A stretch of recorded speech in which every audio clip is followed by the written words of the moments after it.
ભુજ ખાતે યોજવામાં આવેલ રાષ્ટ્રીય લોક અદાલતમાં જે મહત્તમ કેસો મૂકવામાં આવ્યા હતા તેનું સુખદ સમાધાન કરવામાં આવ્યું હતું. પાર્ટી અને સંબંધિત અધિકારી વચ્ચે જે પુખ્ત ચર્ચા વિચારણા બાદ વચ્ચેનો રસ્તો કાઢી અને મોટા ભાગના કેસોનું રાષ્ટ્રીય લોક અદાલત ભુજ ખાતે આજે સમાધાનકારી વલણ અપનાવવામાં આવ્યું હતું. સમગ્ર દેશભરમાં રાષ્ટ્રીય લોક અદાલતનું આજે આયોજન કરવામાં આવ્યું હતું, જેના ભાગરૂપે ભુજમાં પણ આજે રાષ્ટ્રીય લોક અદાલતનું વિશેષ આયોજન કરવામાં આવ્યું હતું. અલગ અલગ કેસનું સમાધાનકારી વલણ અપનાવવામાં આવ્યું હતું.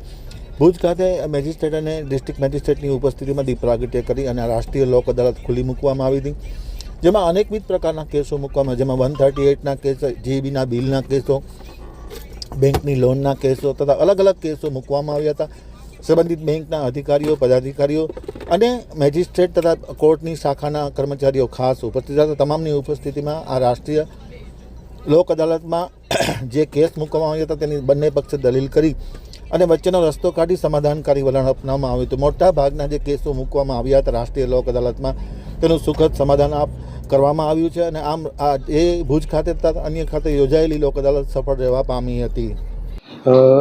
National legal service authority Delhi અને state legal service authority Ahmedabad Gujarat high court તેમજ ડિસ્ટ્રિક્ટ લીગલ સર્વિસ ઓથોરિટી કચ્છના અનુસરામાં આજરોજ તારીખ 13 સપ્ટેમ્બર 2025ના રોજ નેશનલ લોક અદાલતનું આયોજન કરવામાં આવેલ છે.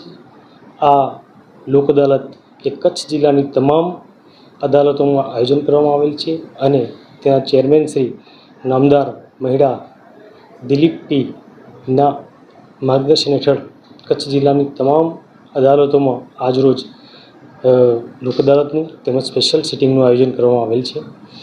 આ લોક અદાલતમાં જે સમાધાન થઈ શકે તેવા ફોજદારી કેસો, આ ઉપરાંત મજૂર અને માલિકના વિવાદો હોય, લગ્ન વિષયક તકરારો હોય એવા કેસોનો સમાવેશ થાય છે. તેમજ સિવિલ કેસો પણ આ લોક અદાલતમાં મૂકવામાં આવેલ છે અને આ ઉપરાંત એવા કેસો કે જે હજુ અદાલત સમક્ષ આવેલા નથી તેવા કેસોમાં પણ પક્ષકારોને નોટિસ કરી બોલાવી એમાં પ્રી લિટિગેશન કરી અને એમાં સમાધાન થાય એવા પ્રયત્નો થયા છે. એને પ્રી લિટિગેશન કહેવાય. એવા કેસોનો પણ નિકાલ થવામાં છે.